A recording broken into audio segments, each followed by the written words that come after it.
家好，欢迎来到 Learn Chinese on the Go。今天我们来聊一聊餐厅真实对话。你有没有在餐厅里遇到过一些特别的对话？当然有，上次我去吃饭就有点懵。哦，怎么了？是不是服务员说了什么？是的，他问我拼桌可以吗？我愣住了。哈哈，拼桌，这个词儿确实有点意思。对啊，我当时以为是把桌子拼起来。哈哈哈，那真是个有趣的误会。我还问他是要等很久吗？他怎么说？是不是人特别多？他说，现在正是饭点儿。饭点儿就是吃饭的高峰时间。我懂了，当时就想，要不我换一家。但拼桌其实很常见，尤其是在中国。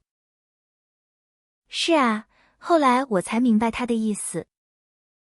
你是不是一个人去吃的饭？对，就我一个人，想快点吃完。那拼桌确实是快速就餐的好方法。还有啊，点菜的时候我遇到一个问题。什么问题？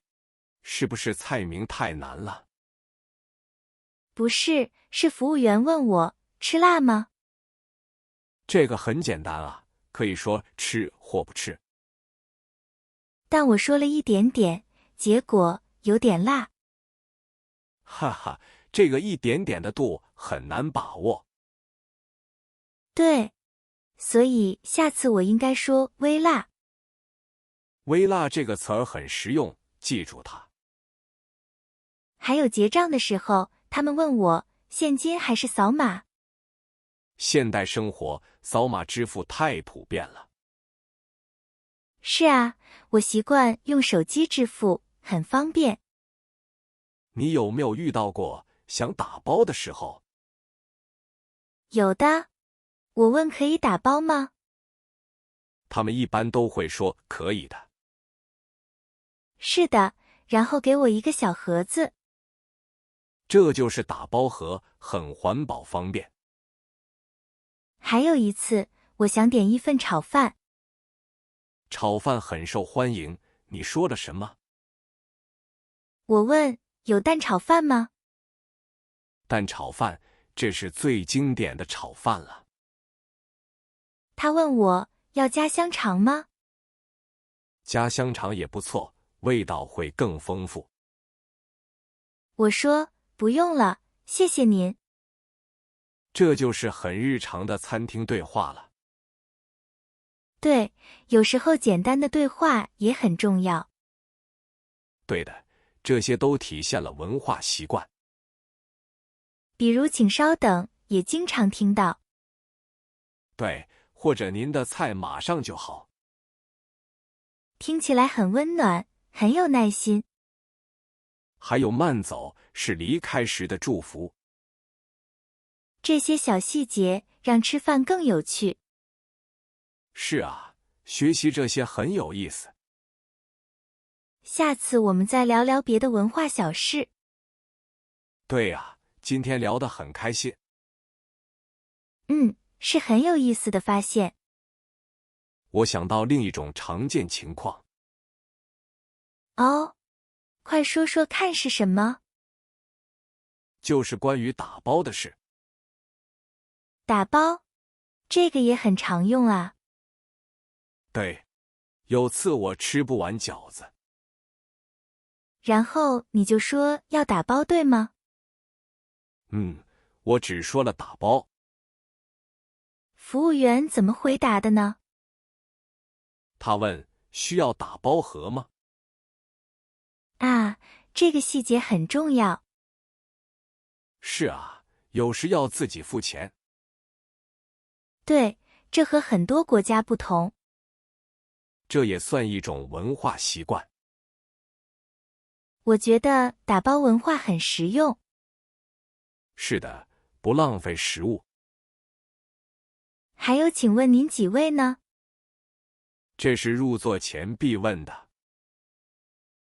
我常听到里面请或楼上，还有这边有空位子，这些都很直接明白。对，没有太多客套话。和朋友一起吃饭也这样。很随意自然的。你觉得这些词里，哪个词最能体现热情？我觉得是欢迎光临。为什么是这个呢？说说看。它有一种被期待的感觉。说到这个，你知道吗？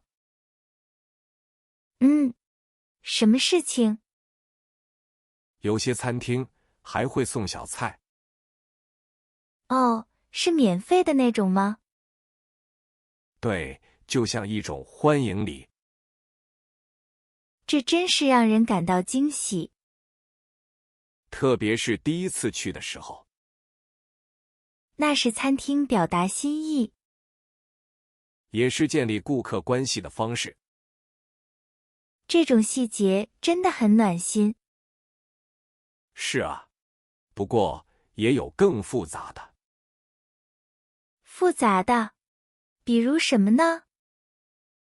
比如在点菜时，如果你想换，哦，那确实会有点尴尬。尤其当菜已经开始做了，这要怎么礼貌地沟通呢？很多人会犹豫，怕麻烦。看来这背后也有学问。咱们下次可以深入聊聊。下次聊点菜的技巧。对，那个真的很有意思。尤其牵扯到人情世故。中国人很怕给别人添麻烦。这是一种文化习惯。所以换菜就更难开口了。是啊，总觉得不好意思。我有次真的想换个口味。结果呢？你换成了吗？最后还是没好意思说出口。这可真是太真实了。我当时已经点完青菜了。然后又看到了想吃的吗？对，隔壁桌的看起来更好。这种心情我完全理解。但服务员已经走远了。追上去说确实有点怪。而且怕他们已经开始做。这就是咱们说的学问了。没错，怎么开口最合适？其实可以尝试这样说。怎么说？给我支支招。请问菜品现在能调整吗？这种问法比较礼貌委婉。对，给服务员留了余地。而不是直接说要换菜。这样对方也更容易接受。下次我得记住这句。避免直接的命令式语气。细节里体现语言的智慧。对，这与面子文化也有关。面子跟换菜有什么关系？让人为难，就是丢他面子。哦，原来是这样解释啊。所以要尽量避免冲突。沟通方式真的影响很大。那么，大家觉得在什么情况下，什么样的菜品更容易换呢？比如凉菜和热菜的区别。哦，这个确实很有道理。凉菜通常是现成的，好换。热菜就比较麻烦了，理解。还有点餐高峰期的时候，那时服务员更忙，难开口。是啊，这都是需要考虑的。我还遇到过一种情况更糟。哦，什么情况更复杂？就是菜上错了，不是你点的。哇，那比自己想换还难处理。对，下次我们好好聊聊这个。感觉会更考验情商呢。可不是嘛，得看怎么说。而且服务员也不想犯错。对，他们压力也很大。我通常会很委婉地讲。哦，你有什么技巧吗？我会先说声不好意思。这算是礼貌开场白。然后指出菜名不对劲。尽量保持友善态度。有次他们上了道宫保鸡丁，但你点的不是这个。我点的是鱼香肉丝来着。哈哈，差的有点多。我就说这好像不是我的。服务员怎么反应的？他看单子，脸都红了。哎，谁都有失误时候。然后马上说给我重做。那你接受了吗？我说没关系，这个也行。哇，你人真的很好耶。有时候体谅下别人啦。这大概就是得饶人处且饶人。对，中文里有这种说法。在中国餐馆常遇到这情况。比如吃的差不多才发现。那时候怎么处理才好呢？大家觉得怎样更好？是直接说，还是算了吧？这还涉及到面子问题。哦，给服务员留面子。是的，避免让他们难堪。所以说话要更委婉些。中国人很看重这个的。我懂了，说话艺术啊。比如，不要当众大声抱怨，否则他们会觉得没面子。更容易引发不愉快哦。这真是文化差异啊。不过有次我遇到个奇葩。哈哈，愿闻其详。菜上错了，服务员不认。啥？还有这种操作？他坚持说我点的就是这道。难道他听错了，记错了？结果是我点错餐了。哈哈哈，这下尴尬了。真是自己给自己找麻烦。说到点错，我想起更绝的。说到点错，我想起更绝的。我有次对着菜单研究半天。结果呢？你点了什么？我指着图片说要这个。这很正常啊，怎么了？服务员一脸懵，问我确定吗？确定啊，有什么问题吗？原来我指错了菜品。哈哈，这不算绝吧？我指的图片是隔壁桌的。哇塞，这可真是太尴尬了。对，我当时脸都红了。服务员怎么处理的？他还挺有耐心的，又确认一遍。这就体现出沟通的重要性了。是啊，尤其在点餐的时候。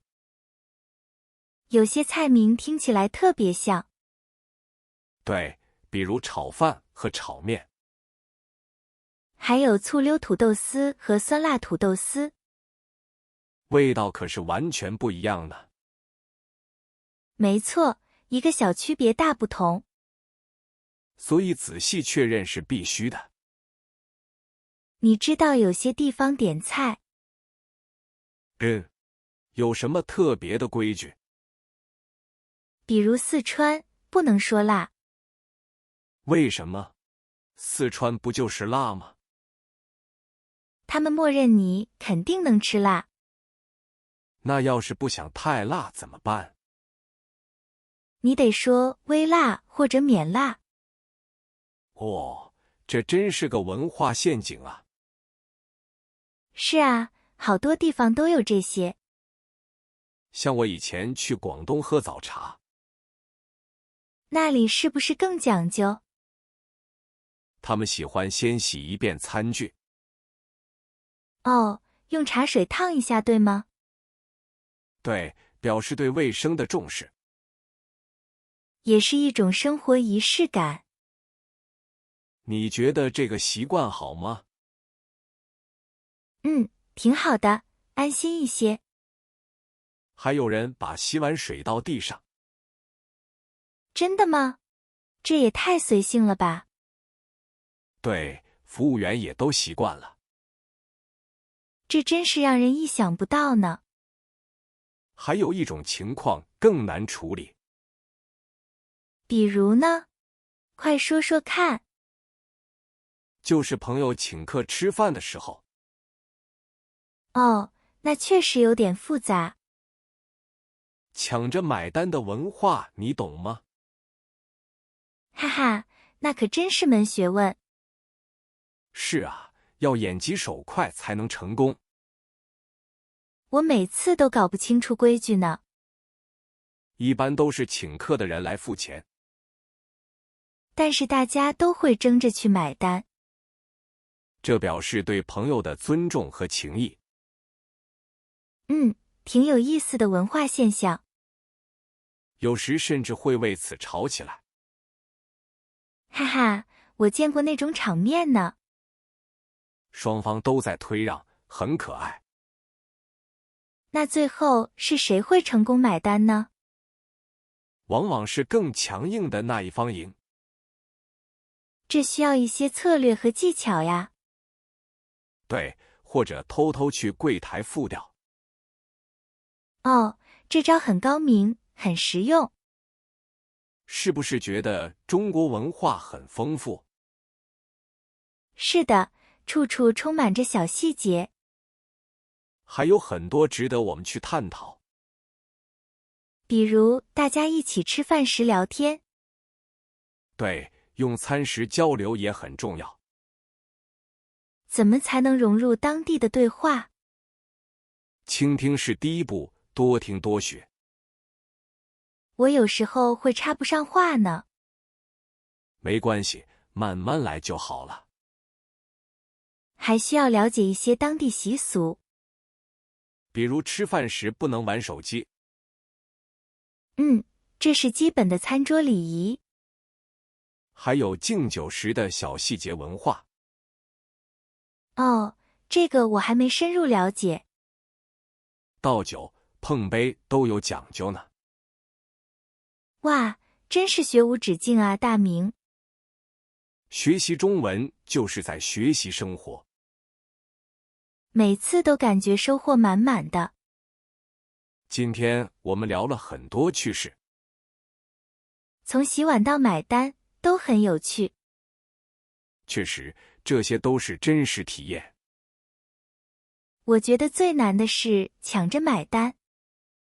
哈哈，这需要多多练习了。这也是中国人情味儿体现。你总结的太棒了，小美。谢谢大明，我学到很多。那么今天的分享就到这里。对呀，聊了很多餐厅趣事。确实感受到了文化差异。希望对大家也有所启发呢。那么你们在餐厅遇到过什么？欢迎在评论区分享你的故事。我们会认真阅读每条留言。下次我们聊聊各地特色小吃。没错，那将更让人流口水。好的，大家下期再见啦。